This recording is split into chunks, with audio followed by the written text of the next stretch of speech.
My name is Jason, and I'm a staff sergeant in the U.S. Army. Last year, while I was deployed overseas, my wife Amanda and our 5-year-old daughter stayed back home in a quiet neighborhood run by a local HOA. Or at least, that's what it used to be. Because while I was halfway across the world serving my country, an HOA, Karen, decided it was the perfect time to take advantage of my wife. What she didn't know was that I was coming back, and I wasn't coming alone. The setup. We bought our home 3 years ago, just outside a small Texas town. It was peaceful, with just a handful of houses and a community board that managed basic landscaping and trash pickup. Nothing too serious. But after the previous HOA president moved out, a new board took over, led by a woman named Patricia, who very quickly became known as HOA Karen. While I was deployed in the Middle East for 9 months, Amanda noticed that the HOA had begun charging strange new fees.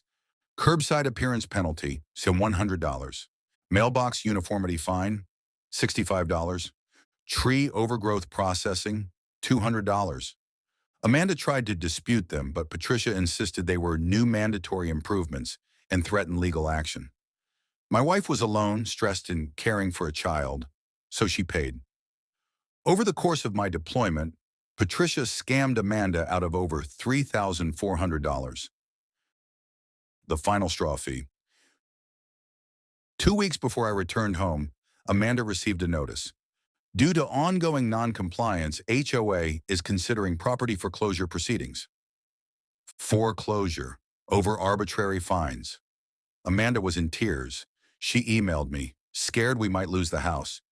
That was the moment I called my CO and told him exactly what had been happening. You see, my unit and I had just returned to base and were wrapping up deployment protocol.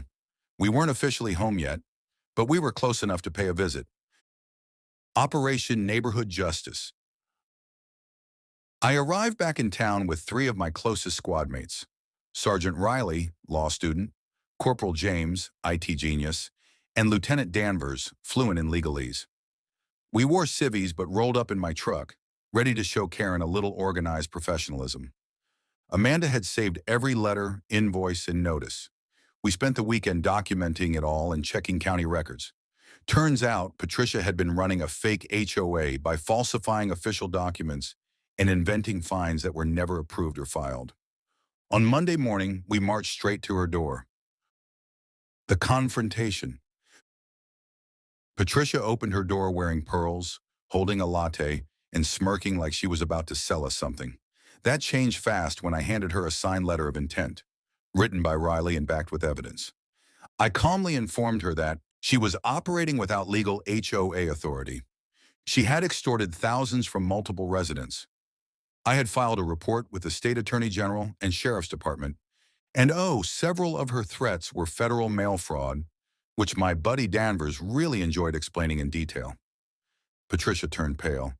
She tried to slam the door, but James had already captured video of her accepting payments and issuing phony lien warnings. We told her she had 48 hours to return every cent, or the law would be knocking next. The fallout. Patricia disappeared, vanished, moved out of the neighborhood overnight. She left behind a stack of final HOA notices in her trash can, dozens of them targeting neighbors. The real HOA board was re-elected, with some persuasion, and Amanda got every penny back, plus an apology letter from Patricia's lawyer. I may have been overseas, but she messed with the wrong soldier's family. Moral of the story: if you're going to scam military families, be ready for the whole squad to show up on your porch.